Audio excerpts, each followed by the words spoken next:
एक बार एक राहगीर कहीं जा रहा था। रास्ते में एक वृक्ष के नीचे एक संत बैठे हुए मिले। पता पूछने के लिए उसने एक कागज़ उन संत के सामने बढ़ाया और बोला कि ये इस स्थान पर मुझे पहुंचना है, मुझे कितना समय लगेगा। उन संत ने उसे देखा और उसके हाथ में उसने जो ले रखे थे 2 बड़े बड़े सूटकेस, उनको देखा और देख करके वो संत उठे और अपने साथ आने का इशारा किया। राहगीर सोच रहा था कि मुझे रास्ता बता भी सकते थे, समय बता भी सकते थे, ये मेरे साथ क्यों चल दिए। थोड़ा सा हिचका, लेकिन चलता रहा। कुछ दूर आगे जाने के बाद उसने कहा भी कि आप परेशान ना होइए, केवल मुझे बता दीजिए मुझे कितना समय लगेगा। संत कुछ नहीं बोले, चलते रहे। कुछ दूर जाने के बाद संत रुके और उन्होंने कहा कि अब यहाँ से आपको अपने गंतव्य तक पहुँचने में 2 घंटा लगेगा।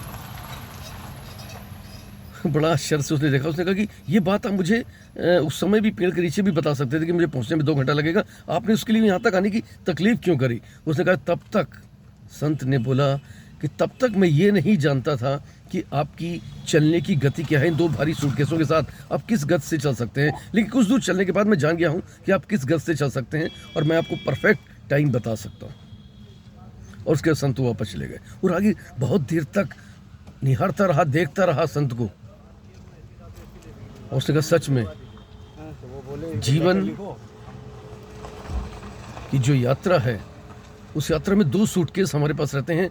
एक पास्ट का जो हमारा अनुभव है, अच्छा हो या बुरा हो, वो पास्ट का अनुभव, और दूसरा हमारे भविष्य की प्लानिंग या भविष्य की उम्मीदें। ये 2 बड़े बड़े सूटकेस लेकर के जब हम यात्रा पर, अपने जीवन की यात्रा पर निकलते हैं, तो निश्चित तौर पर हमारी गति बहुत धीमी हो जाती है। कभी पास्ट और कभी फ्यूचर के बीच में हम हमेशा झूलते रहते हैं। लेकिन जब आप इन दोनों सूटकेसों को अपने पास से हटा देते हैं और वर्तमान में जीना शुरू कर देते हैं, और अब वर्तमान में हो जाते हैं, तो आप हल्के फुल्के हो जाते हैं और अपने गंतव्य पर बहुत आसानी से, उत्साह के साथ आप तीव्र गति से पहुंच सकते हैं।